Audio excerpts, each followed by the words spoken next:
mensaje, soy del Centro de Profesionales Farmacéuticos Argentinos, una de las 3 entidades que organiza esta actividad. Es un tema que queríamos tocar desde hace tiempo, de los nuevos medicamentos de desarrollo biotecnológico, por varias razones, porque son las posibilidades que dan en cuanto a novedades farmacoterapéuticas, por sus características propias de investigación, desarrollo y producción, por el desafío que implican en cuanto a articular con la investigación científica argentina, con la producción nacional. También presentan un desafío al que nos vamos a referir obviamente en cuanto a lo que tienen que ser los problemas éticos, los dilemas éticos que se presentan en cuanto a estos nuevos medicamentos y las regulaciones necesarias para posibilitar el acceso, porque sabemos que en muchos casos son de alto y altísimo costo. Vamos a realizar 3 jornadas sobre este tema de los nuevos medicamentos. Tenemos pensado, como tenemos muy amplio, realizar distintas presentaciones, con distintos paneles, con distintas miradas, quizás en distintos lugares, siempre sobre los medicamentos, los nuevos medicamentos de desarrollo biotecnológico, y también quizás en alguna jornada incluyamos las novedades en cuanto a lo de síntesis química. Como les digo, son 3 entidades que organizamos esta actividad. Y nosotros somos el Centro de Profesionales Farmacéuticos Argentinos, una asociación civil sin fines de lucro que se presenta como un espacio de participación para que los farmacéuticos trabajemos en el desarrollo de nuestra profesión. Si bien tenemos nuestra sede en la ciudad de Buenos Aires, tenemos colegas ya de todas las regiones del país, prácticamente de todas las provincias en estos 5 años que venimos funcionando.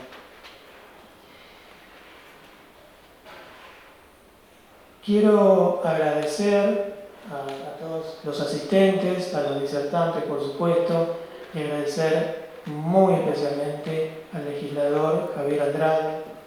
Muchas gracias, Javier, porque permitió que esta primera jornada se realice acá en la legislatura.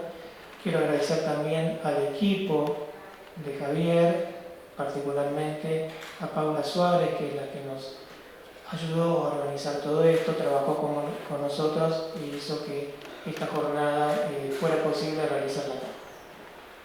Así que bueno, eso, muchas gracias, espero que les sea útil la jornada y le doy la palabra al doctor farmacéutico y bioquímico Nicolás Chiarante, que es el que va a coordinar conmigo la actividad. Nosotros brevemente para presentarnos también, yo soy parte de la agrupación Rolando García, que somos una agrupación enfocada en ciencia y tecnología, y en ese sentido las tecnologías de la salud, ya que muchos somos de ese ámbito de la bioquímica, la farmacia, la biotecnología. Es un tema al que le ponemos mucho el foco y por eso nuestro interés también en organizar esta jornada. Y bueno, en mi caso también soy consejero directivo en la Facultad de Farmacia y Bioquímica de la UBA, como graduado de Compromiso para la Transformación, la lista 4 de la facultad, que bueno, también desde ese ámbito tratamos de impulsar lo que tiene que ver con todas estas discusiones y la actualización de los graduados y los profesionales en esta temática, ya que bueno, como un poco también comentaba Rubén, estamos en un momento donde hay muchas nuevas tecnologías empezando a irrumpir, que por primera vez empiezan a probar medicamentos con ciertas tecnologías muy avanzadas, que bueno, representan desafíos importantes de lo normativo, de lo que tiene que ver con el acceso y los precios de esos medicamentos, como comentaba Rubén. Así que la verdad que es un tema en el que nos parece que es muy importante que se puedan dar estos debates para la actualización y ver cómo manejamos, digamos, lo que es esta nueva ola de medicamentos, sobre todo también pensando en cierta medida por algunas disertaciones que vamos a tener hoy y otras que vamos a tener más adelante, lo que tiene que ver con salud pública, lo que tiene que ver con el rol del Estado, de lo normativo, bueno, ¿no? Con ANMAT en nuestro caso, y en otros países, bueno, lo que es la FDA en Estados Unidos, la EMA en Europa, las agencias regulatorias, ¿no?, que dependen de los estados y desde lo público tienen mucho también que decir en lo que es todos estos nuevos desarrollos y bueno, la aprobación de estos medicamentos. Así que bueno, sin más, le pasamos entonces la palabra a Javier, al legislador Javier Andrade, para que nos haga unas palabras de bienvenida. Voy a meter la pata seguro cualquier cosa de la que diga. Pero lo primero que se me ocurría era pensar en la pandemia y qué nos dejó la pandemia en esta materia y todas las discusiones que se dieron. Digo, hablo para el común de los ciudadanos y ciudadanas, ¿no? Que Pfizer, que la posibilidad de generar un testeo propio en la Argentina, de generar la vacuna, todas estas situaciones que, hablando de salud pública, de presencia del Estado, creo que particularmente hoy cuando se pone en discusión eso, si no hubiese habido un Estado, el desastre por el que hubiésemos pasado en nuestro país, más allá de la cantidad de familiares, amigos, personas cercanas, vecinos que han perdido muchos de los ciudadanos de la Argentina, por suerte se les puede dar toda la posibilidad de una atención médica, de un hospital, de un respirador, cosas que nos faltaron, que entiendo que eso tiene que ver claramente con un Estado presente. Yo particularmente estuve 6 años en la Comisión de Salud, ahí nos conocimos con Nicolás, hablando de uno de los proyectos que vengo impulsando hace ya más de 6 años, que tiene que ver con que la Ciudad de Buenos Aires cuente con un laboratorio público de medicamentos, porque entendemos que el presupuesto más que sobra, digamos, para poder llevar adelante esa posibilidad. Entendemos que la ley de presupuesto es lo que define la gestión de un gobierno por excelencia. Para no aburrir, esto lo repito todo el tiempo, el presupuesto de la Ciudad de Buenos Aires para el 2023 es de más de 2 billones de pesos, con B larga. Es más fácil decir que el 1% del presupuesto es 20.000 millones de pesos, con lo cual uno no se puede, o uno sí podría ponerse a pensar las cosas que se podrían hacer en la Ciudad de Buenos Aires en materia de producción pública de medicamentos. Hay una ley que tiene que ver con ciencia y tecnología en la ciudad que tampoco se le destina el presupuesto. La experiencia que hay, que es la que yo pude visitar, yo no recuerdo si fui con vos, Nicolás, pero al laboratorio de talleres protegidos, que la verdad que vimos una situación donde estaban los profesionales poniendo unas baldosas en ese momento que fuimos, si mal no recuerdo, que esa es, lamentablemente, y esto no por hacer ni partidismo ni crítica, la importancia que le viene dando el gobierno de la ciudad de Mauricio Macri y de Larreta. Creo que lo único que producían era el medicamento que tenía que ver con tuberculosis, pero una situación de desamparo total, ¿no? De realidad muy preocupante el día que tuvimos la posibilidad de ir ahí a través de trabajadores de ALTE, creo que pudimos acercarnos. Bueno, es uno de los proyectos que espero poder, no creo que se vaya a aprobar, pero por lo menos visibilizar la problemática y empujar a que esto, la ciudadanía tenga la relevancia y la conciencia necesaria para entender lo importante que sería para el conjunto de la ciudadanía, de cómo el Estado también puede intervenir sobre esos medicamentos que tal vez las grandes empresas, los grandes laboratorios, porque no les son beneficiosos en términos comerciales, dejan de lado. Por lo menos entiendo yo que sería un buen avance arrancar por ahí. Así que bienvenidos a la legislatura, no es un gran esfuerzo de lograr la posibilidad de que estén acá, es lo mínimo que se puede hacer. Les comenté antes a los disertantes y a Nicolás y a Rubén, voy a estar un ratito y me voy a ir porque en el mismo momento se está haciendo una actividad con Estela de Carlotto, que estamos por la identidad, pero casualmente es en el mismo salón que se hizo este acto negacionista encabezado por Villarruel, y como bloque nos comprometimos a estar presentes ahí para acompañar.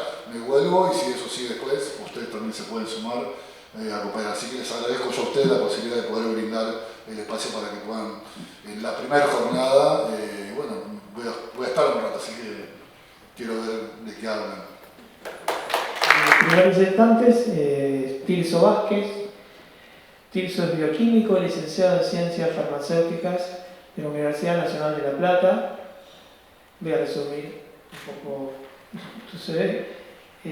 Actualmente es profesional dedicado al desarrollo galénico en medicamentos en el Instituto Biológico Tomás Perón, que depende del Ministerio de Salud de la Provincia de Buenos Aires.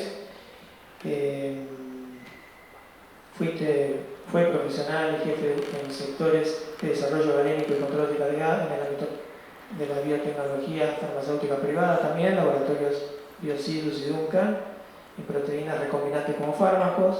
Durante ese periodo, varios productos biotecnológicos y biológicos biosimilares fueron desarrollados y obtuvieron su certificado de aprobación para su comercialización. Becario de CONICET, el Instituto de Biotecnología y Biología Molecular, ambas instituciones pertenecientes a la UNLP, en áreas de bioprocesos, biología molecular y microbiología. Docente universitario, actualmente docente en las materias farmacotecnia, biotecnología farmacéutica y bioquímica genética en la Facultad de Ciencias Exactas de la Universidad Nacional de La Plata y en la UNAM. Voy a hacer como una introducción a lo que son este tipo de medicamentos, ¿sí?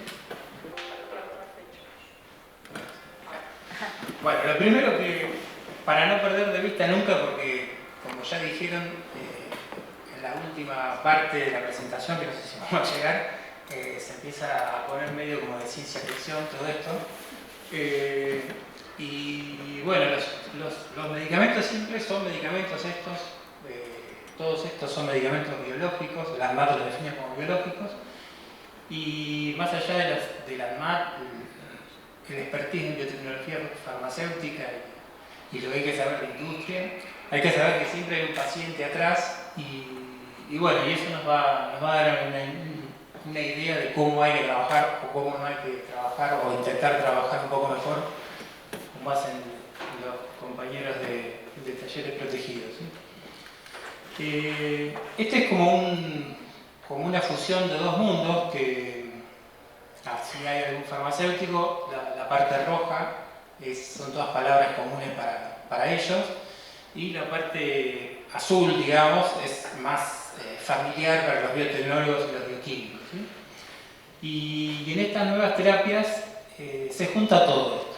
Todo porque si bien para la primera parte prima más la rama biotecnológica, para todo lo que es el soporte y las etapas finales, la rama farmacéutica es la rama madre, ¿sí? Esto es un poco como para que tengamos una idea de los biológicos, ¿sí? Los puse como en tres etapas. Están los biológicos clásicos, digamos, que por ahí tenemos vacunas acelulares o vacunas atenuadas, péptidos y proteínas extractivas, como hace hemoderivados de Córdoba, ¿sí? Con todos los factores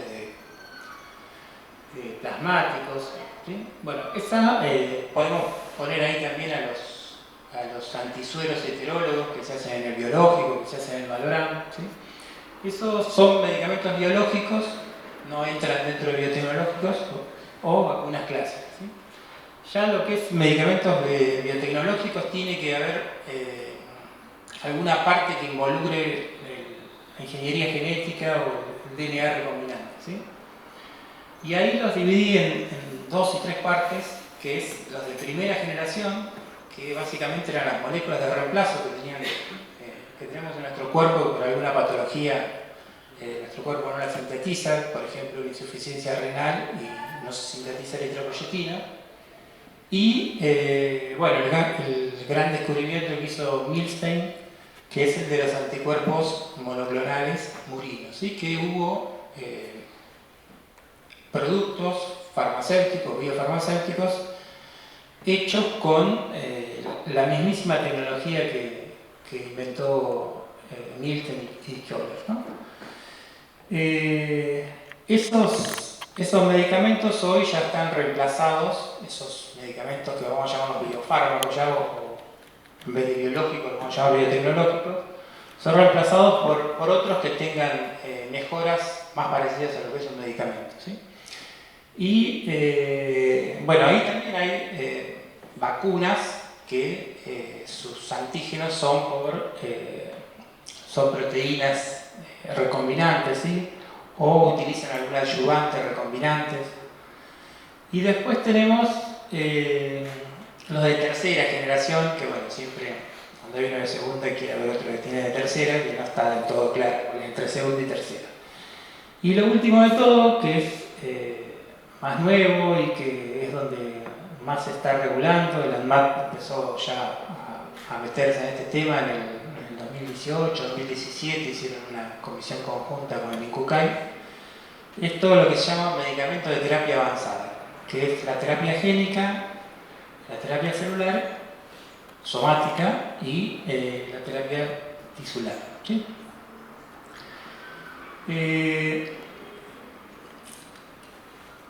Bueno, esto es un poco lo que les dije recién, es un diagrama de tiempo de cómo fueron evolucionando estos productos, ¿sí? Los de primera generación, los de segunda generación, y fíjense que ahí está la tecnología del hibridoma, que eso es un granito junto con la PCR, digamos, de lo que es la biotecnología, son los dos grandes desarrollos, digamos, también el DNA recombinante, ¿sí? Y bueno, de abajo empieza a sumar lo que es la terapia celular. Empieza a sumar, o sea, ya hay mucha gente que está trabajando en esto, empezó a trabajar antes, se va adecuando a la normativa, ¿sí? Bueno, acá tenemos como un resumen de las tecnologías que estamos hablando, ¿sí? Una particularidad que tiene es que algunos péptidos, que son proteínas de menos de 50 aminoácidos, y algunos oligonucleótidos, que son como pedacitos de ácidos nucleicos, se pueden hacer por síntesis química. Y el control de calidad de esas macromoléculas es igual al de los biotecnológicos, y el ANMAT los pone dentro de la regulación de biotecnológicos. Por eso ahí dice de síntesis química o chemicals, ¿sí? Que sería esta parte que está acá, ¿sí? Primero de todo.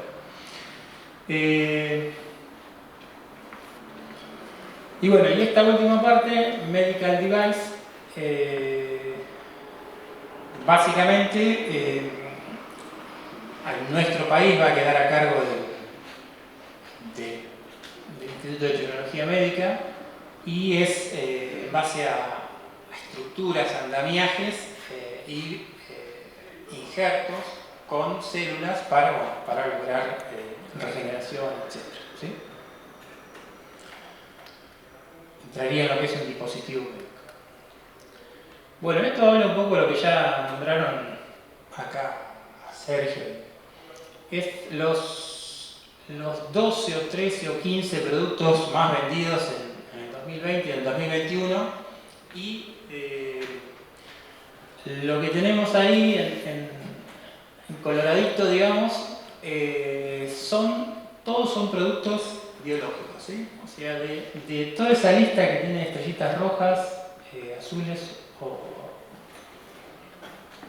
celestes, son biológicos. Algunos son biotecnológicos, otros son anticuerpos monoclonales, y otros son una proteína de fusión basada en un péptido que se ha hecho muy famoso, se llama Trulicity.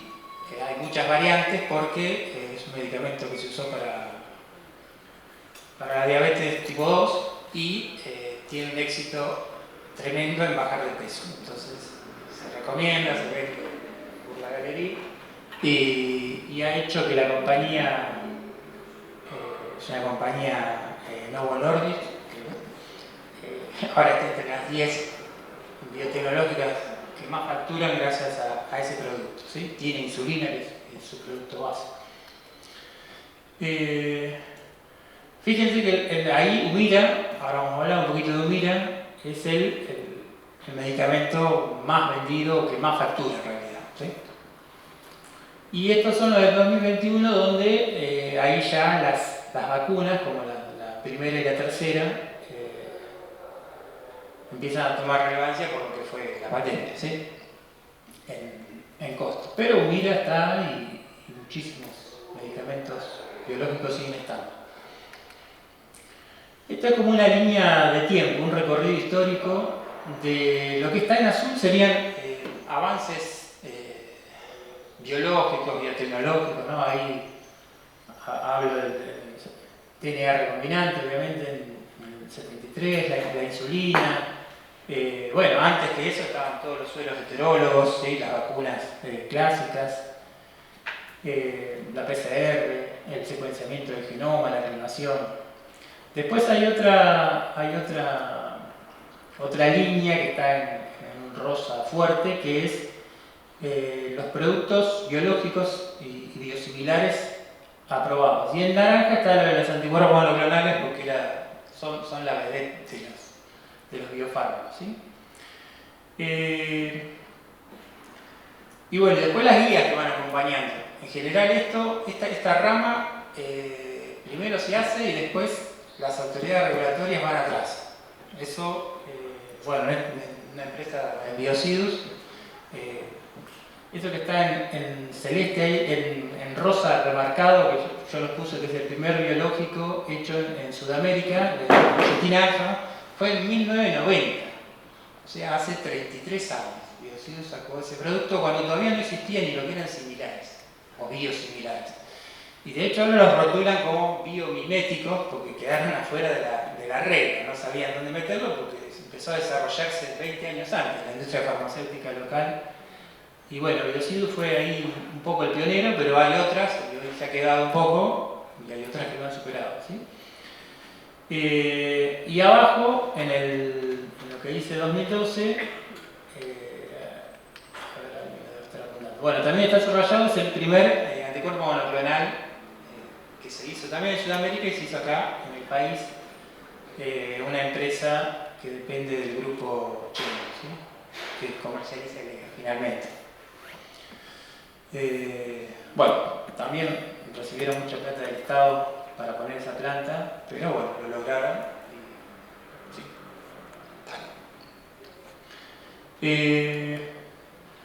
Bueno, esto es un poco la complejidad que tienen. Todos estos productos biotecnológicos tienen mínimo estos 3 pasos que es, los conoce como los bancos, el upstream y el downstream. Básicamente es la célula, crecerla, la célula que tiene la construcción que va a dar la proteína o que va a producir el DNA. Crecerla, ese producto se llama upstream, se purifica, ahí se obtiene el principio activo, en este caso es un principio activo que después se formula, y otra característica es que la mayoría de estos productos son inyectables, el 99% diríamos, el 98%. Y bueno, y esto es un poco lo que les nombraba de las terapias de segunda generación. ¿Sí? La primera generación ya nombramos lo que eran, pero son proteínas que copian a las del cuerpo, con lo cual tienen la vida media de una proteína del cuerpo, tienen un proceso por el cual el cuerpo los va degradando, etc. ¿Sí? Con lo cual, eso, primero que no es patentable, ese es un problema, ¿no? Para las empresas. Y bueno, y después que se tenía que aplicar muchas dosis por día. Entonces aparecen estos fármacos de segunda generación que lo que quieren hacer es disminuir todos estos, o mejorar todos estos problemas que ya tienen. ¿Sí?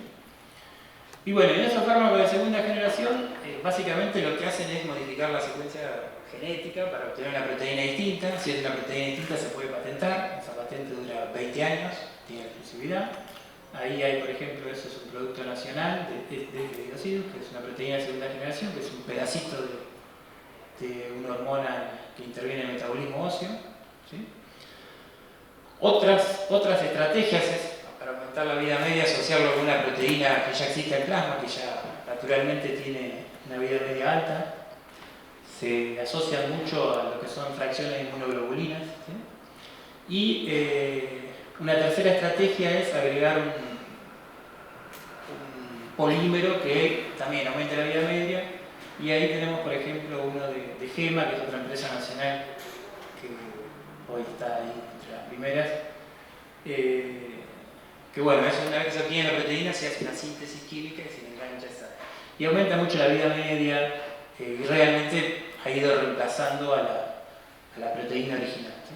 Todas estas son proteínas de segunda generación, ya digo, todo esto es patentable, todo esto, bueno, si nuestro país lo está haciendo, porque ya se cayó la patente. Casi no hay productos desarrollados que hayan superado los ensayos clínicos, que es un poco lo que dijeron ustedes, a partir de la pandemia se empezaron a meter un poco en lo que es los ensayos clínicos, vamos a ver cómo terminan. Los ensayos clínicos de la pandemia fueron bastante cortos y los demás hay mucha tasa de fracaso, pero bueno, es un paso que hay que seguir, ¿sí?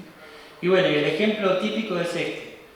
Lo que está en rojo es el anticuerpo que hizo Milten y lo que está en azul es un anticuerpo totalmente humano, pero no se obtiene en células humanas. Se va pasando por distintos procesos bastante complicados, ¿sí? Se van reemplazando partes de ratón por partes humanas, hasta que finalmente se ha logrado producir este anticuerpo. ¿Por qué se hacía eso? Bueno, porque el cuerpo reaccionaba contra la parte de ratón de esos anticuerpos. Entonces, estos son los de tercera generación, por ejemplo, y no tienen ningún efecto adverso de este tipo, ¿sí? Y acá tenemos al gran ganador, Humira, por eso siempre sigue totalmente humanizado, no tiene ILES, superó a todos los demás, que algunos existen en el mercado como Remicade, etc.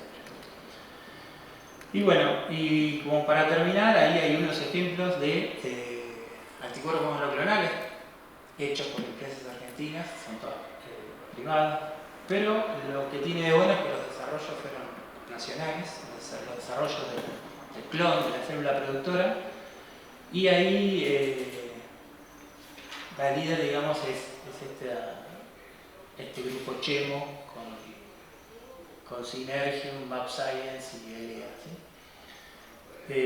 La que está abajo es la vacuna que se llama antibiotipo. Eso lo puse porque se desarrolló junto con el Instituto de Cuba.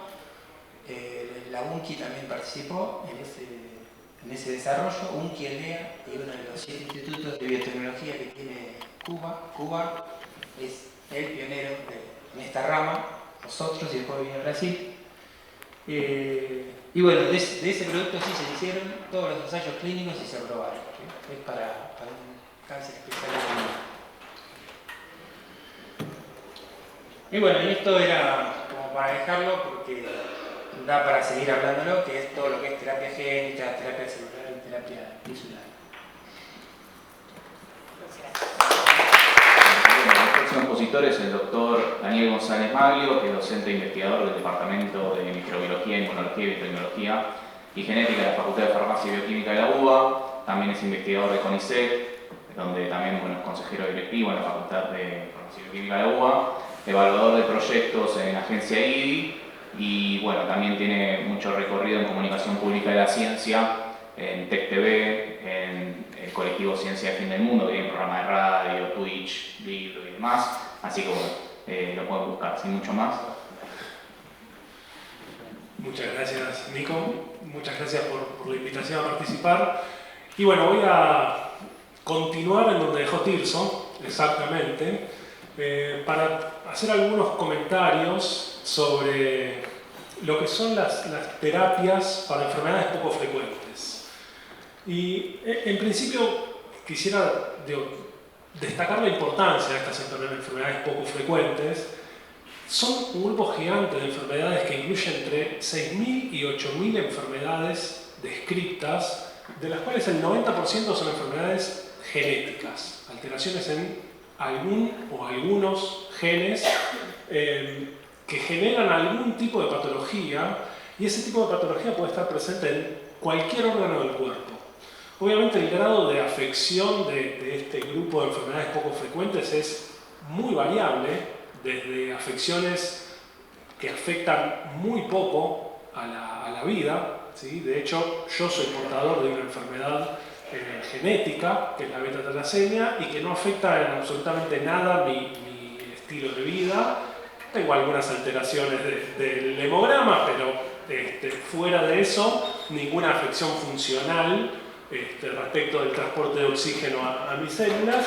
Pero bueno, otro grupo de enfermedades sí son sumamente graves, afectan mucho a la vida y de hecho hay alteraciones genéticas que son directamente incompatibles con la vida, ¿no? Dentro de ese enorme universo de enfermedades, de nuevo, más de 6.000 enfermedades genéticas conocidas y descritas, vamos a ver qué tipo de posibilidades terapéuticas hay, ¿sí? Obviamente en un universo tan grande, las posibilidades terapéuticas son pocas, ¿no? Y en algunos casos, como les decía, las enfermedades genéticas tienen que ver con la alteración de un único gen, ¿sí? Que son las conocidas como enfermedades monogénicas, las últimas de la lista. Solo dentro de estas enfermedades monogénicas hay más de 6.000 entidades descritas, ¿sí? Se comportan como cualquier, digamos, herencia genética, pueden ser enfermedades dominantes o recesivas. Entonces, con una sola copia del gen alterado, la enfermedad se puede establecer, o en caso de enfermedades recesivas, la enfermedad puede ser moderada con un único gen alterado, ¿sí? Y es necesario que las dos copias estén alteradas para que la enfermedad se establezca bien. Obviamente, al ser enfermedades genéticas, son hereditarias. Y globalmente estas enfermedades monogénicas afectan a 1 de cada 200 personas en el mundo, ¿sí? Como les decía, es algo globalmente muy importante, ¿sí? Después también existen muchas enfermedades que son poligénicas, ¿sí? Los ejemplos que puse ahí son 2 ejemplos muy clásicos: diabetes mellitus tipo 1 y cáncer, ¿sí? Hay muchísimas otras en donde hay muchos genes involucrados en el establecimiento de la patología, ¿sí? Cada uno de esos muchos genes podrá tener, digamos, una afección en su funcionamiento por impactos ambientales, por estilos de vida particulares. Digo, el tabaquismo genera activación o, digamos, o afección de distintos genes, enfermedades infecciosas. Son muchos los parámetros que pueden afectar en estas enfermedades poligénicas, ¿sí? Y después las alteraciones cromosómicas, que ya implican un incremento gigantesco de la cantidad de genes en un individuo, y muchas de las alteraciones cromosómicas son incompatibles con la vida, ¿sí? Dentro de este universo de enfermedades genéticas, los tratamientos van a variar según la disponibilidad, según la época, ¿sí? Obviamente, como comentaba Tirso, el reemplazo de los genes en lo que es conocido como terapia génica es, dentro de los últimos tratamientos de este gran grupo de enfermedades, lo más novedoso, ¿sí? Pero también existen muchos otros tratamientos que tenían que ver con reemplazar lo que fuera que sea producido por ese gen, ¿sí? Hay muchas anemias de base genética, ¿sí? Que pueden afectar en distinto grado y que tienen un tratamiento relativamente viejo, podríamos decir, que son las transfusiones sanguíneas, ¿sí? Para algunas otras afecciones, por ejemplo, alteraciones en las inmunoglobulinas, ¿sí? Hay distintas afecciones genéticas, como mutaciones en unas enzimas que se llaman RAR, que llevan a que la persona que porta esas mutaciones no pueda fabricar anticuerpos. Nada, absolutamente nada de anticuerpos, y en esos casos las proteínas extractivas, las gamma-globulinas, ¿sí? Purificadas de individuos sanos, son una terapia de reemplazo de esas moléculas que el individuo no puede producir, ¿sí?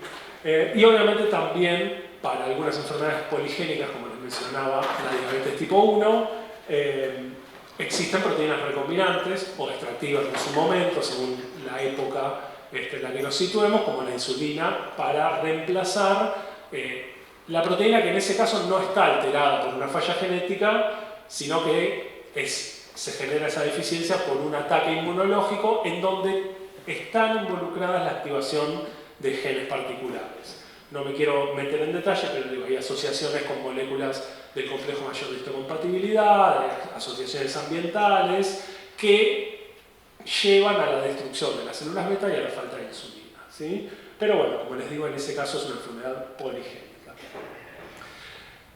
¿Qué pasa o cómo se puede establecer esta terapia génica, ¿sí? En términos de investigación científica, se han hecho estudios en animales de algo que es antiético para trabajar en humanos, que es la modificación de las células de la línea germinal, ¿sí? Modificar los embriones que tienen alguna afección genética, ¿sí? Que tienen alguna enfermedad asociada en esa alteración genética, y al modificar el embrión se, digamos, previene el desarrollo de la enfermedad. Esa línea de tratamiento es únicamente de investigación, no existe aprobación, ¿sí?, para la edición génica de embriones, ¿sí?, pero es algo que eventualmente va a entrar en discusión, ¿sí?, fundamentalmente una discusión ética sobre la edición génica de embriones. Me voy a centrar en lo que es la terapia génica de células somáticas, ¿sí?, que implica la modificación de algún tipo celular, ¿sí?, que tenga genes alterados, ¿sí?, a través de algún producto que va a ser un producto biológico, como recién comentaba Tirso. Este producto lo que tiene es una secuencia de ácidos nucleicos, ¿sí?, recombinantes, y el efecto terapéutico lo produce una secuencia en particular, ¿sí? Lo importante no es que tenga una proporción particular de cada nucleótido, sino que estén en la secuencia correcta, ¿sí? Básicamente van a reemplazar el gen alterado. Este producto se va a administrar en un paciente para regular o mejorar alguna secuencia que tenga naturalmente dañada, y el efecto terapéutico está directamente relacionado con la secuencia, ¿sí? Si yo los nucleótidos que conforman ese producto los mezclo en un orden diferente, el efecto terapéutico se va a perder, ¿sí? Quedó chico, pero básicamente esto es todo el desarrollo de la terapia génica, ¿sí?, de los productos para terapia génica. Básicamente hay una primera etapa en donde se llevaron a cabo descubrimientos de lo que se denomina ciencia básica, ¿sí?, de investigación fundamental para después poder establecer procesos y productos finalmente que vayan a cubrir alguna necesidad particular de salud, ¿sí? Antes de los 80, básicamente se llevaron a cabo distintos estudios en laboratorio que permitieron conocer y establecer las formas de generar estas transferencias de ácidos nucleicos, ¿sí? Primero, no está incluido en la diapositiva, pero lo primero fue generar transferencias de ADN entre bacterias, ¿sí? Y a partir de ese conocimiento empezar a generar transferencias de ácidos nucleicos en células eucariotas, y a partir de ahí mejorar la vehiculización para finalmente poder darle un objetivo terapéutico a esa capacidad de transferir ácidos nucleicos, ¿sí? En los últimos 20 años se fueron aprobando distintos productos de terapia génica. El primero fue en el año 2003. El primer producto aprobado de terapia génica fue en el año 2003, un producto de China, y actualmente existen 32, si no recuerdo mal, 32 productos aprobados, ¿sí?, de terapia génica para tratar alguna de esas más de 6.000 patologías monogénicas que les mencionaba al principio, ¿sí? Lo más impresionante es que del total de estudios clínicos desarrollados para terapia génica no tiene que ver con esas enfermedades monogénicas que les mencionaba al principio. Cerca del 60%, o un poquito más del 60%, tiene que ver con el tratamiento de cáncer, ¿sí?, que, como les mencioné, es una enfermedad poligénica, ¿sí? Y esto está en parte relacionado con el principal target de la industria farmacéutica mundial, que es el tratamiento del cáncer, ¿sí? Así como mencionaba Tirso antes, el desarrollo de anticuerpos monoclonales también está muy enfocado hacia el tratamiento del cáncer, básicamente porque es una patología crónica que va a implicar un uso prolongado del producto farmacéutico y que por lo tanto asegura ganancias más prolongadas a las compañías que invierten en estos desarrollos, ¿sí? La cantidad de ensayos clínicos en enfermedades genéticas, ¿sí?, representa, si mal no recuerdo, algo así como el 10 o 12% del total de ensayos clínicos en terapia génica, ¿sí?, solamente. Después también hay otra proporción importante para enfermedades infecciosas, ¿sí?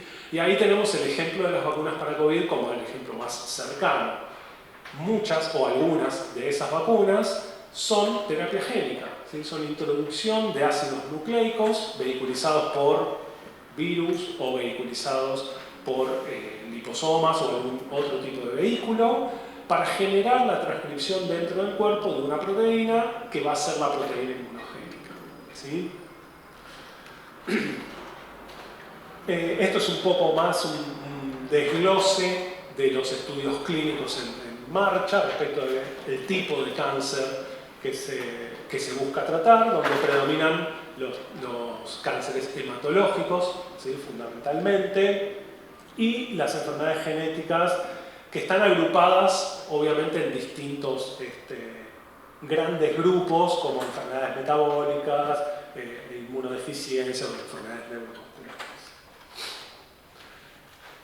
Algo importante a la hora de introducir una secuencia de ácidos nucleicos en alguna célula blanco, los tratamientos se pueden llevar a cabo en el paciente, ¿sí? O en el laboratorio a través de la extracción de células del paciente, realizar la terapia génica en el laboratorio y después reintroducir en el paciente las células modificadas, ¿sí?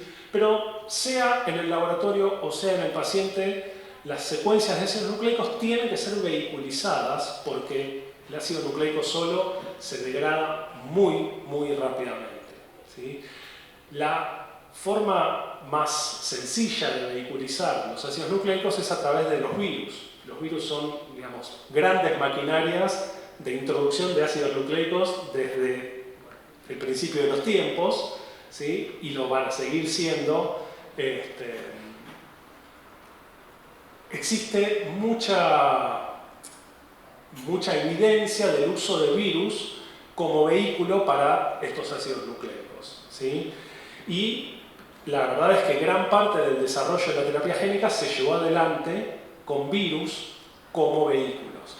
El problema que tienen los virus es que despiertan a la respuesta inmune del paciente que recibe esa terapia génica, ¿sí?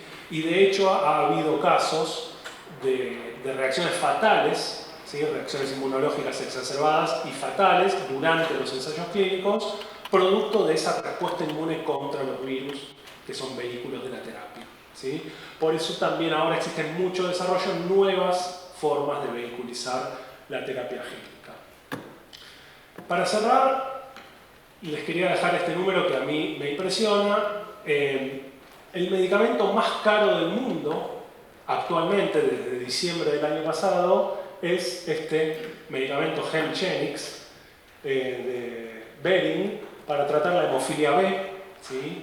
Que cuesta 3,5 millones de dólares la dosis de medicamento, ¿sí? Hay en el mundo 20.000 pacientes, entre 20.000 y 25.000 pacientes con esta patología. Es una enfermedad muy poco frecuente, ¿sí? Muy grave, muy severa, y ese es el costo que tiene este medicamento, que fue aprobado creo que en 2022. ¿Sí? Destronó al Spinraza, que era el anterior medicamento más caro del mundo, ¿sí? Pero este es una terapia génica.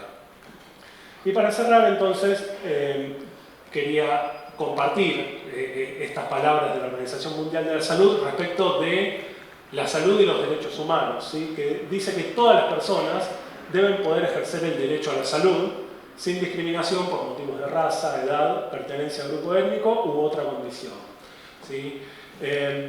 Con estos costos de medicamentos, asegurar el acceso a la salud para las personas que sufran de hemofilia B, ¿sí? Es un desafío muy importante.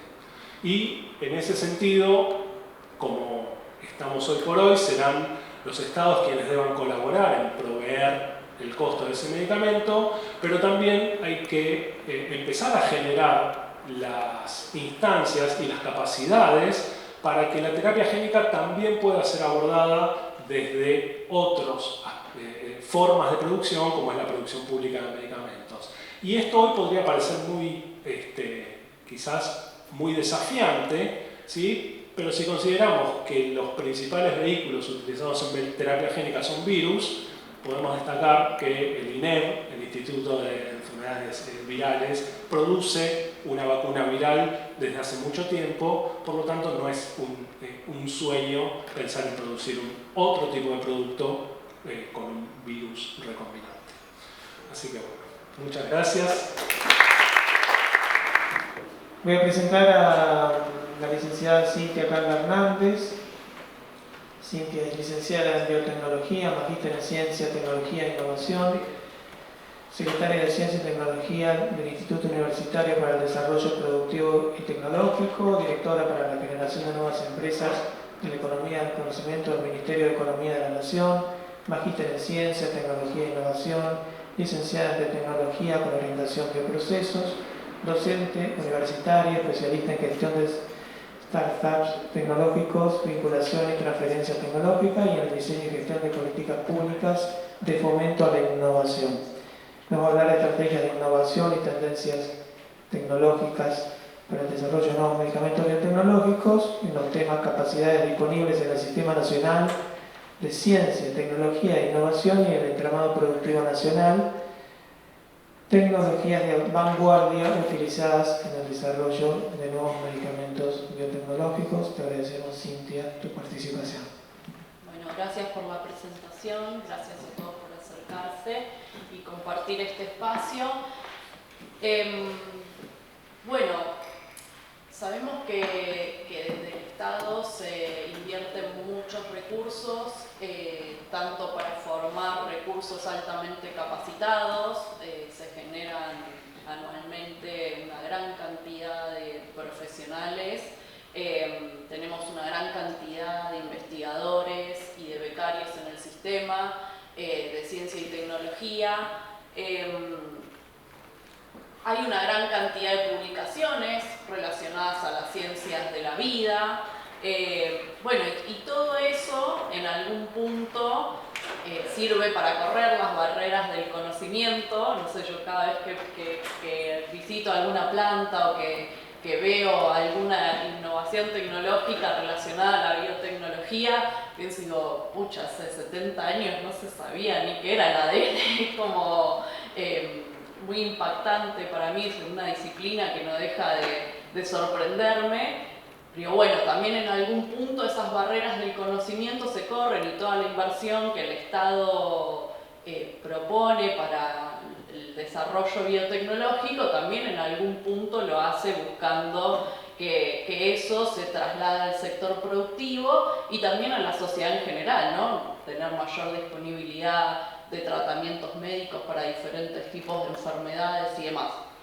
Teniendo en consideración que en el país, como en la región, hay una particularidad que está dada porque la mayor inversión en innovación y en ciencia y tecnología la hace el Estado. Porcentaje mayoritario, entre el 50 y el 60%, lo hace el Estado, cuando en los países centrales la mayor parte de la inversión en ciencia y tecnología la hacen los privados, que son los que después, en definitiva, si bien hay una transferencia al ámbito social, los beneficios económicos de la innovación que se generan a partir del conocimiento, como se los apropian en definitiva los privados.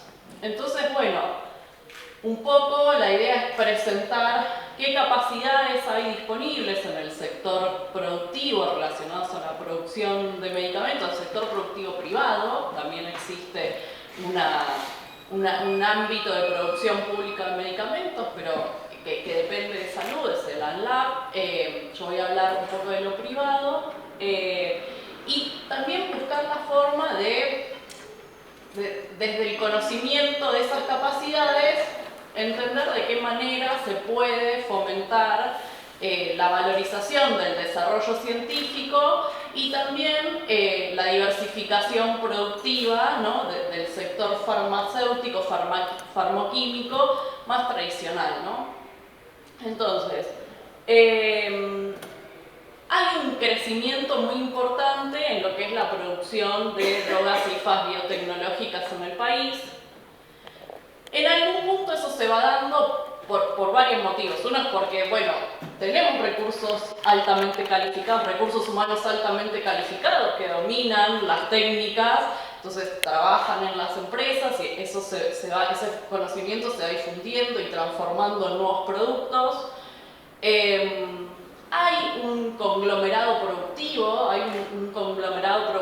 farmoquímico y también biotecnológico, sí, que tiene las capacidades productivas en las cuales volcar el conocimiento para generar estos nuevos productos, y también tenemos presencia de empresas multinacionales, sí, que muchas veces abren los caminos regulatorios y de registro de estos nuevos productos.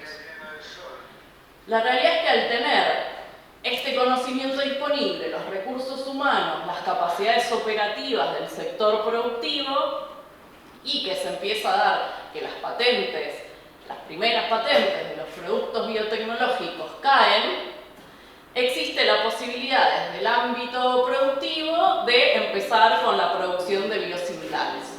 Entonces, todas esas condiciones que tiene en particular el país se empiezan a fortalecer y a valorizar en desarrollo de cada vez nuevos productos y registros de nuevos productos biotecnológicos. Para tener en consideración, Argentina está dentro de los primeros 20 países, en el ranking de los 20 países con mayor cantidad de empresas biotecnológicas. Si bien esas empresas atienden los diferentes ámbitos donde se desarrolla la biotecnología, no sé, semillas, bioinoculantes y demás, hay un alto porcentaje que son empresas farmacéuticas, biofarmacéuticas. Entonces, bueno, ahí hay un potencial también interesante y el desarrollo de capacidades en general dentro de un ecosistema que nos posicionan de algún modo de una manera ventajosa frente a otros países de la región. A ver. Cuando surge la pandemia, la Secretaría de Economía del Conocimiento dependía del Ministerio de Desarrollo Productivo. Creo que era la única biotecnóloga en ese ministerio.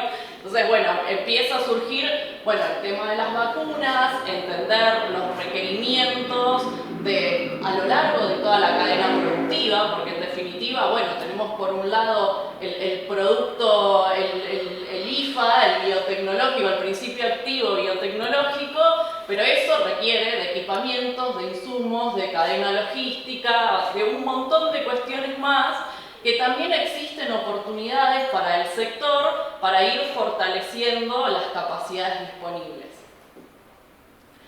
La OPS realiza un primer diagnóstico en donde identifica como países con capacidades productivas para generar vacunas de ARN a Brasil y Argentina, ¿sí? Entonces, en ese contexto, un poco lo que hicimos fue, profundizar ese análisis y encuestamos a todas las empresas biotecnológicas para entender cuáles son las capacidades operativas disponibles. ¿Y por qué pensamos esto? Por decir, tenemos 20.000 litros de una cosa, 5.000 litros de otra, capacidad operativa. No solo por eso, sino porque el desarrollo de innovaciones en este ámbito son sumamente costosos en dinero, costosos en tiempo y son altamente riesgosos. Como mencionaban anteriormente, de los candidatos a medicamentos que ingresan a un proceso de fase preclínica y luego fase clínica, quizá 1 de 100 llegan a ser medicamentos registrados. Entonces, ¿de qué manera utilizamos estos recursos disponibles para bajar esas barreras de entrada a la innovación? Si uno tiene que pensar, un grupo de investigación que tiene las capacidades técnicas para desarrollar y producir, anticuerpos monoclonales, ¿sí? Si después tiene que estar pensando en tener una planta piloto que cumpla con todos los requerimientos regulatorios para que ese producto sirva para entrar en una fase preclínica o en una fase 1, no hay dinero que nos alcance para estar financiando cada uno de esos procesos de innovación. Sin embargo, si entendemos un poco cómo está conformado el ecosistema, quizás podemos de manera colaborativa ir avanzando en esos procesos de desarrollo sin pensar, variabilizando esos requerimientos de inversión que son muy altos por los altos estándares regulatorios que tiene esta industria en particular. Entonces, bueno, por un lado tenemos la parte productiva, de plantas pilotos, de capacidad para producir la fermentación, para producir el envasado y demás, el producto final, pero para arriba de la cadena tenemos, por ejemplo, toda la producción de insumos, ¿sí? Cuando hablamos de la producción de insumos, bueno, hay requerimientos, ¿sí? para cumplimentar, por ejemplo, en el ámbito del envasado. Qué sé yo, todos los viales que se utilizan en general son importados. Ahora, bueno, eso que tiene que ver con la farmaquímica, los bioquímicos y los biotecnólogos, qué sé yo, bueno, es un requerimiento que uno tiene que estar considerando si está pensando en llevar adelante ese proceso de innovación de manera virtuosa y estratégica. Ahora, hay otras cuestiones que sí atienden a nuestro ámbito profesional, digamos, que es, no tenemos producción de medios de cultivo. Los medios de cultivo que se utilizan para producir los biofármacos en general son importados. Entonces en ese ámbito tenemos diferentes oportunidades. Antes que eso, bueno, todos los procesos de I+D. Bueno, pensar los procesos de I+D teniendo en consideración, bueno, la propiedad intelectual, la estrategia de propiedad intelectual. Uno hay veces en el énfasis de estar publicando, ¿sí? Quizá obstaculiza su propio desarrollo en después poder hacer una transferencia tecnológica. O considerar los estándares regulatorios necesarios para diseñar ese proceso de investigación de manera tal que cuando yo lo quiera transferir esté cumpliendo los estándares regulatorios y ese producto pueda ser ingresado, por ejemplo, en un preclínico, ¿sí? Ahora, tenemos además los requerimientos más bioquímicos de llevar adelante los ensayos de bioequivalencia. Empieza a crecer el mercado de los biofármacos, ¿sí? Y tenemos pocos laboratorios a nivel nacional que puedan llevar adelante los ensayos de bioequivalencia. Y eso en general es una capacidad que además se puede difundir a nivel regional, ¿no? Como Argentina es un país referente. Bueno, y hablar más adelante lo vamos a ver, como acá después retomo un poquito más adelante, es, bueno, todas las herramientas de inteligencia artificial que nos permiten, y bioinformáticas que hoy en día permiten optimizar los procesos de investigación y desarrollo. Ahora, pues, pensando hacia adelante, bueno, si nosotros tenemos estándares regulatorios de excelencia a nivel nacional que nos permiten, nos facilitan acceso a otros mercados, ¿sí? Pensando en una estrategia de mercado global. Y también tenemos una cadena de abastecimiento, ¿sí? Logística, que está bastante bien organizada, muchas veces considerando, o sea, los países vecinos y las capacidades que tienen en ese aspecto.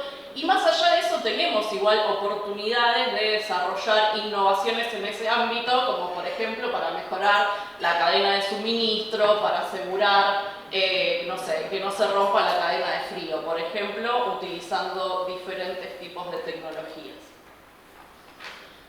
Ahora, les comentaba que habíamos hecho un poco estas encuestas para entender, bueno, cuáles son las capacidades productivas que tenemos disponibles en el país. Tenemos 7 empresas productoras de principios activos biotecnológicos inyectables que se distribuyen principalmente en Buenos Aires y Santa Fe, ¿sí?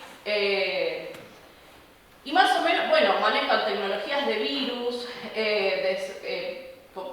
cultivos de células ováricas de hámster, sistemas de expresión microbianos y de levadura, suspensiones celulares, de plasma equino, ¿sí? Y bueno, no sé si esto, bueno, ahí, pero si miran el gráfico de barras, tenemos, o sea, por cada tipo de tecnología, los litros disponibles. Ahora, ¿esto cómo se traduce en el mercado? Es, con esto más o menos abastecemos alrededor del 40% de los requerimientos de medicamentos biotecnológicos a nivel nacional. Entonces, sí, por un lado hay cierta capacidad ociosa, ¿no?, en estos sistemas productivos. Con lo cual, si uno desde el ámbito, ya sea desde la investigación, quisiera empezar a probar escalados, podría interactuar con empresas como para disponer de toda esa tecnología para validar ese proceso de desarrollo. Por otro lado, no sé, desde el sector farmacoquímico, que muchas veces tienen interés de ir migrando hacia el sector biofarmacéutico, pero que, bueno, les implica mucho riesgo porque es un ámbito tecnológico que quizás no manejan con la suficiente destreza como para afrontar un proceso de investigación y desarrollo con esa complejidad tecnológica. Bueno, quizá podría ir haciendo algunos intercambios, ¿sí?, o trabajos colaborativos. Más allá que también las grandes empresas, las multinacionales que tienen patentes que se vencen, pero que ellos ya vienen trabajando en productos más innovadores, se quieren desprender de las tecnologías maduras, ¿sí? Las tecnologías maduras, como dejan de tener un alto valor agregado para ellos, como las tienen las innovadoras, y muchas veces están dispuestos a hacer la transferencia de tecnología. Entonces, bueno, ahí hay diferentes estrategias para ir pensando desde los distintos ámbitos de, bueno, cómo ingresar a este paradigma que va teniendo una ventaja a nivel global, a nivel nacional, perdón. También tenemos 16 empresas con capacidad envasada, o sea, hay algunas que hacen el IFA, como mencionaban anteriormente. Bueno, tenemos la producción del principio activo, la purificación, pero después hay que hacer la formulación y el envasado, y eso también tiene requerimientos particulares regulatorios. Y esto también, estas 16 empresas tienen, no sé, pueden producir 10.000 viales al mes, 15.000 ampollas al mes, 5 millones, perdón, estoy diciendo miles y quise decir millones, me corrijo, jeringas prellenadas, y también todos ellos tienen capacidad ociosa para seguir utilizando, no sé.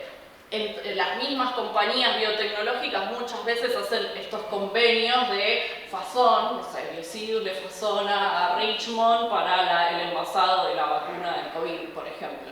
Entonces son maneras de bajar las barreras de entrada, los requerimientos de inversión, se variabiliza y uno ingresa al mercado o empieza a tener el producto para hacer la fase 3, por ejemplo, en lo que es biosimilares. Bueno, y ahora me voy como un poco del ámbito de confort de la biotecnología y comento un poco algunas cuestiones que me llaman poderosamente la atención con la velocidad que se van desarrollando, y son las nuevas tecnologías, muchas veces relacionadas a la bioinformática y a la inteligencia artificial, y cómo esto está cambiando un poco el paradigma del desarrollo de los biofármacos, ¿sí? Por ejemplo, la predicción de estructuras de proteínas. Acá tenemos a los colegas que han trabajado mucho en eso y que son especialistas, y que si bien hoy en día la tecnología no está lo suficientemente madura, ¿sí?, como para delegar en la inteligencia artificial todo ese proceso de desarrollo, bueno, Google, por ejemplo, ha desarrollado programas, algoritmos y demás que ha mejorado mucho el diseño de las estructuras tridimensionales de las proteínas, y eso facilita mucho la selección de candidatos para luego avanzar en ese proceso de prueba y desarrollo, fase preclínica y clínica, y sube mucho el nivel de éxito de esos candidatos. Anteriormente se seleccionaban candidatos de bibliotecas enormes de moléculas, no había tantas secuencias genómicas y secuencias proteicas en las bases de datos que están disponibles. Hoy en día eso crece enormemente, tenemos mucha cantidad de información disponible, y contar con la inteligencia artificial que que permita analizar todo eso de manera tan acelerada y precisa, mejora mucho las tasas de éxito de desarrollo de prueba de esos candidatos. Bueno, no solo es ya la predicción de la estructura terciaria de las proteínas, sino que empieza a la inteligencia artificial, y esta es una empresa que se llama Atomwise, que te permite ir modelando la interacción entre un candidato y una molécula particular, target, diana, que vos quieras hayas identificado como necesaria para atender en una determinada enfermedad. Entonces, bueno, no solo trabajamos sobre la estructura de las proteínas, sino sobre la interacción sistémica, y son empresas que ya funcionan y que trabajan en eso.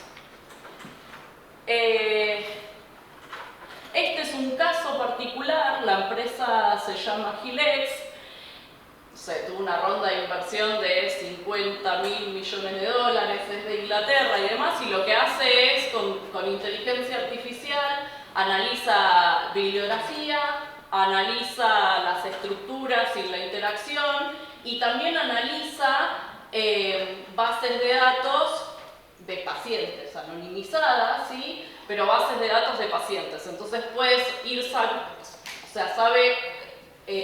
identifica determinadas tendencias de interacción o tratamiento de moléculas, ¿sí? Que quizás no se utilizaban para una enfermedad, y en ese análisis masivo de la información puede encontrar tendencias, y sumado al análisis por inteligencia artificial de la interacción de las estructuras de las proteínas y de la información bibliográfica, ellos detectan candidatos, y ahí tienen una lista de varios candidatos, que algunos ya están en fase 3, otros en fase 1, ¿sí? Y varios en fase preclínica, y lo más lindo es que les va bien, o sea, las tasas de éxito son bastante interesantes. Entonces, bueno, cómo la tecnología empieza a intervenir de diferentes maneras, y bueno, también cómo desde los ámbitos profesionales también se va analizando, bueno, de qué manera se disponibiliza esa información que la inteligencia artificial va a utilizar. O sea, que sea disponible para otros análisis, que se eviten sesgos, porque si no es como, bueno, la información que está digitalizada es de, no sé, blancos europeos y qué sé yo, y bueno, o sea, después muchas veces la interacción no es la misma para otros tipos de población. Entonces, ¿cómo evitamos los sesgos también? Y ahí hay una potencialidad de intervención desde estos ámbitos profesionales. Y esta es como la más divertida de todas, a mí que me encanta la astronomía, pero bueno, o sea, la Agencia Espacial Europea tiene una sección de aceleración de ciencias de la vida, y, o sea, te podés ir a hacer, podés mandar a hacer ensayos en la Estación Espacial Internacional. Y estás hablando de ensayos de interacción, o sea, cómo identificás moléculas target, porque por ejemplo, no sé, la pérdida de funcionalidad ósea o cardíaca se acelera con la microgravedad, entonces vos podés identificar biomarcadores de manera acelerada, o podés acelerar los ensayos preclínicos, tener los resultados más fácil, y bueno, y demás cuestiones. Y acá, bueno, también cómo nos manejamos dentro de la interdisciplinariedad, y cómo vamos analizando las tendencias tecnológicas para que, bueno, después no nos quedemos afuera de los nuevos paradigmas tecnológicos. Aparte, a mí me encantaría ir a la Estación Espacial Internacional, pipete un rato, y bueno, con esto termino. Muchas gracias. Muchas gracias, y ya, bueno, la última oradora, que es la doctora Romina Mitarrotonda, que es directora de las carreras de licenciatura en Biotecnología y Bioinformática de la Universidad UADE, docente investigadora de la Universidad Nacional de Luján, doctora de la UBA, licenciada en Biología de la Universidad de Luján, y bueno, que también ha sido docente en varias universidades nacionales, actualmente es asesora también de pymes, y bueno, va a contar un poco de su trabajo también. Gracias. Gracias. Bueno, gracias a todos por la invitación y gracias por estar acá. Yo creo que voy a terminar de resumir algo que cada uno de mis compañeros de mesa tocó. Entonces, Por una parte les voy a hablar de los medicamentos de cuarta generación, digamos, que en realidad son terapias. Por otro lado les voy a hablar de cáncer, perdón, porque creo que todos tenemos a un familiar o un amigo que lamentablemente está viviendo una situación así. Y voy a hablar de que trabajo con inteligencia artificial, obviamente. Entonces, el título de mi charla es Terapias oncológicas innovadoras y su posible aplicación en Argentina. Y básicamente, como Dani decía, hay mucha investigación en cáncer simplemente por la incidencia que tiene esta enfermedad en todo el mundo. En Argentina, conjuntamente con las enfermedades cardiovasculares, es del 42%. Este estudio es del Globocan 2020, pero uno puede ver que desde el cáncer de mama hasta, cáncer de colon, recto, la incidencia es muy alta. Y si bien hay un montón de tratamientos hoy en día para todas estas enfermedades, la realidad es que ninguna, el 100%, termina con la enfermedad. ¿Sí? Entonces, la realidad es que nosotros, trabajando en cáncer, necesitamos seguir incrementando la prevención, fomentar la detección precoz e impulsar la investigación, pero todos los tratamientos innovadores que podamos producir van a incidir directamente sobre la expectativa de vida de las personas. Lo que tal vez están viendo ustedes es diferentes tecnologías que han impactado en los últimos años, en esta enfermedad sobre todo, ¿no? Por ejemplo, la cirugía robótica, cómo la cirugía robótica, obviamente con la aplicación de un médico que conoce el cuerpo, puede ayudar a extirpar un tumor cerebral, o por ejemplo la telemedicina, que la hemos vivido durante la época de COVID, ¿no? Que todos necesitamos tener un asesor médico, aunque sea a la distancia. Bueno, eso también puede ayudar a prevenir. O otras tecnologías, o la inteligencia artificial, que todos la estamos escuchando últimamente de qué se trata. La realidad es que en el año 2022 la FDA terminó aprobando una terapia adoptiva, que es de algo que habló Tirso en un momento, que son las células CAR-T autólogas. No es otra cosa que una célula T, un linfocito T, que es propio de un paciente, que se le extirpa, ¿sí? Se le hace una modificación genética de las que habló Daniel, ¿sí? Y esas células vuelven de nuevo al paciente. Lo que sucede normalmente es que si un paciente, ¿sí?, con un tumor, lo que hace es extraerse por aféresis, se le hace una extracción de sangre, se obtienen los linfocitos T, esos linfocitos T son modificados genéticamente. Esa modificación genética, uno luego tiene que expandir esos linfocitos para que vuelvan al paciente. Eso sería como todo el protocolo. Mientras tanto, se tiene que acondicionar al paciente para inmunosuprimirlo, por una parte, y por el otro lado, esas células van a reconocer en el futuro, digamos, o se cree que van a reconocer y expandirse nuevamente en el cuerpo del paciente. Cuando eso suceda, digamos, lo que se está viendo es que, sobre todo en los cánceres líquidos, por ejemplo las leucemias, esta terapia funciona muy bien, esa es la realidad. Sin embargo, algo que funciona siempre uno lo quiere trasladar a algo que no funciona. Por ejemplo, los tumores sólidos, ¿no? Tener un tumor en alguna parte del cuerpo encapsulado, bueno, uno quisiera combatirlo. Pero el principal problema de esos tumores es el microambiente que lo rodea. Entonces, en los últimos años uno está trabajando en estas terapias, pero eso que parecía tan simple que les dije, bueno, uno saca las células T, las modifica genéticamente, después las cultiva y las vuelve a meter al paciente, no es tan simple. Parecía simple, pero nada es simple, por supuesto. La realidad es que los protocolos no están resultando, ¿sí? Y si bien en algún comienzo obtuvimos buenos datos, la realidad es que tenemos al menos 2 pacientes con 20 años de curación, quiere decir que podemos decir que hay 2 pacientes en el mundo que fueron sometidos a esta terapia y funcionó. La realidad es que en otros tipos de cáncer no está funcionando. Y sobre todo tiene que ver con, bueno, algunas reacciones adversas que producen, que seguramente todos escuchamos nombrar como la tormenta de citoquinas, que las escuchamos nombrar con el COVID. Bueno, acá también sucede. Algunos otros síndromes neurotóxicos y algunas resistencias. Pero la realidad, de todo lo que estuvimos hablando en esta mesa, el problema es el acceso a esa terapia.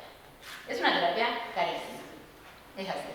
Es muy costosa, ¿sí?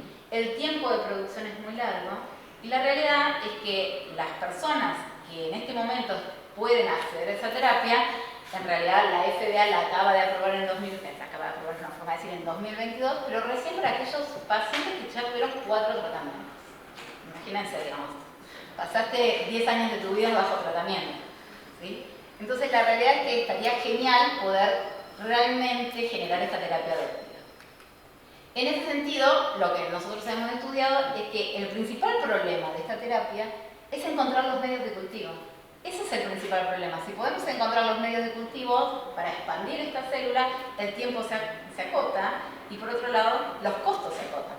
Entonces, la mayoría de las personas podrían acceder a esta terapia.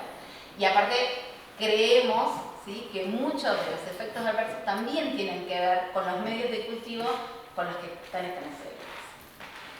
Entonces, bueno, nosotros conjuntamente con un grupo de investigadores empezamos a trabajar en una técnica que se llama microfluídica. Es trabajar en unas dimensiones muy pequeñitas, ¿sí?, en bajo flujo continuo, que es lo que en realidad a nosotros nos sucede en el cuerpo, ¿no?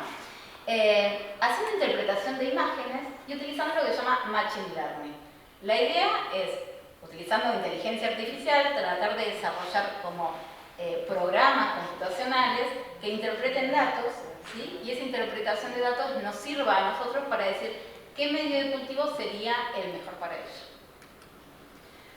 Lo que tienen ahí abajo es simplemente un chip que más o menos lo que yo realizo es de este tamaño, muy chiquitito, como si fueran un portaobjeto, ¿sí?, que tienen distintos canales y en esos canales uno hace distintos pocillos a donde siembra las células. Todo esto es interno. Entonces, este es todo el equipamiento que tenemos, a partir de una computadora, una bomba. Por ejemplo, cuando se hace quimioterapia, normalmente hay una perfusión continua de los quimioterapéuticos. Bueno, esto es muy parecido. Entonces, lo que nosotros necesitamos es que llegue, digamos, el medio de cultivo a esas células que van a estar en el chip, tomar imágenes en tiempo real, analizar esas imágenes, ¿sí?, y utilizar estos protocolos, nuevamente analizar esos protocolos para tener nuevas formulaciones. Creemos que de esta manera nosotros vamos a terminar llegando. Y acá les muestro un poquito de cómo avanzamos. Bueno, primero, utilizando inteligencia artificial, no es solamente decirle a una máquina, quiero hacer esto, no es tan fácil, ¿no?, sino que uno le tiene que enseñar ciertos parámetros. Entonces nosotros tenemos que establecer los parámetros de la imagen. Por ejemplo, en esas imágenes que ustedes ven ahí, está el día 3, el día 4 y el día 5, hay células sembradas adentro de un pequeño canal, muy chiquitito, un pocillo muy chiquitito, y nosotros le tenemos que enseñar cuáles son las células. Eso que ven negrito ahí son las células. Después tenemos que determinar las condiciones de flujo. Necesitamos saber en realidad si es parecido a nuestro cuerpo o no. Determinar las variaciones en los protocolos de siembra, probar diferentes medios comerciales. Los medios que ya existen tenemos que probarlos, a ver si podrían funcionar o no. Y por último también tendríamos que desarrollar los cultivos definidos. Lo que ven ahí abajo es algunos de los ensayos que hemos realizado, algunos de los resultados, que indican que, bueno, algunos de los medios de cultivo comerciales son muy buenos. Ay, se me pasé, siempre me pasa esto. Pero que necesitamos desarrollar nuevos. Porque, por ejemplo, esos medios comerciales necesitan el suplemento de suero fetal bovino, ¿sí? El suero fetal bovino es de bovino. Entonces, termina produciendo en el cultivo de estas células, aunque sean aisladas, ¿sí?, algunos efectos adversos, digamos. Bueno, esto les contaba qué es lo que hicimos nosotros. Ahora, ¿qué es lo que está sucediendo en Argentina? Y esto sería lo interesante. En el 2018, ANMAT ya empezó a hablar de esta disposición, ¿sí?, que es lo que Tirso mencionó. Ahora, ¿quiénes son los jugadores en Argentina? Digamos, ¿quién podrían desarrollar esta terapia en Argentina? Principalmente los laboratorios ELEA y Novartis.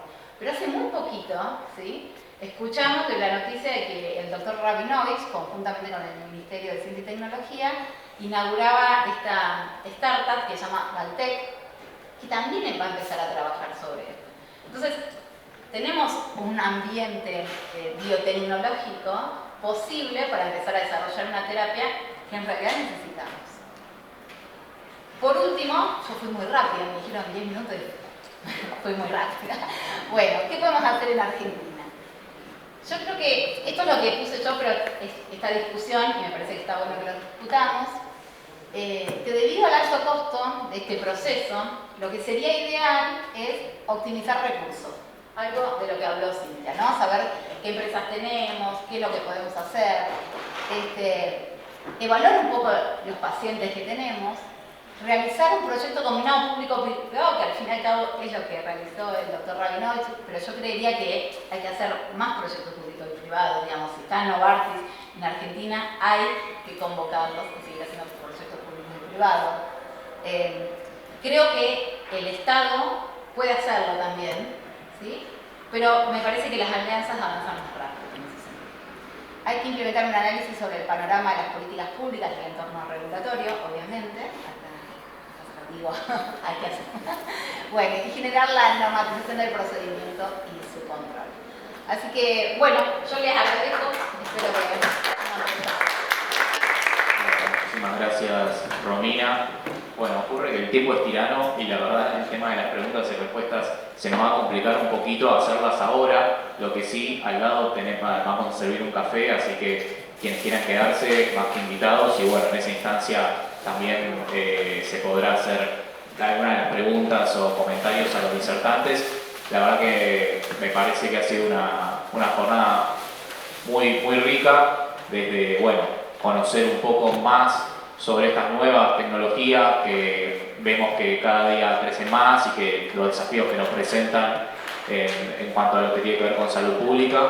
La verdad que me parece un paneo muy completo de cuáles son esas tecnologías, cómo se vienen investigando esas tecnologías, también el rol del Estado, con lo que nos ha comentado Cintia, el apoyo que se da del Estado para que estas empresas puedan desarrollarse. También se habló de lo que es producción pública. Bueno, me parece que fuimos tocando muchos temas. Desde ya agradecerles a quienes han venido, de nuevo a la organización. Próximamente, seguro vamos ya en estos días a anunciar lo que va a ser la segunda jornada. Así que bueno, estén atentos a nuestras redes. Y bueno, sin mucho más, de paso a Cruz para un último anuncio y ya pasamos después al café acá al lado. Bueno, el jueves que viene queremos invitarlos a todos y a todas a la presentación del libro de Ciencia del Fin del Mundo, pues soy fan del programa, nada, me acompañó mucho en el trabajo de mesa día a día, y bueno, recuperar el espacio de radio siempre es muy lindo. Así que bueno, lo vamos a hacer en Eterna Cadencia, que es un lugar hermoso, así que los esperamos a todos y a todas el jueves 28 de septiembre, no me acuerdo los días, 19 horas, así que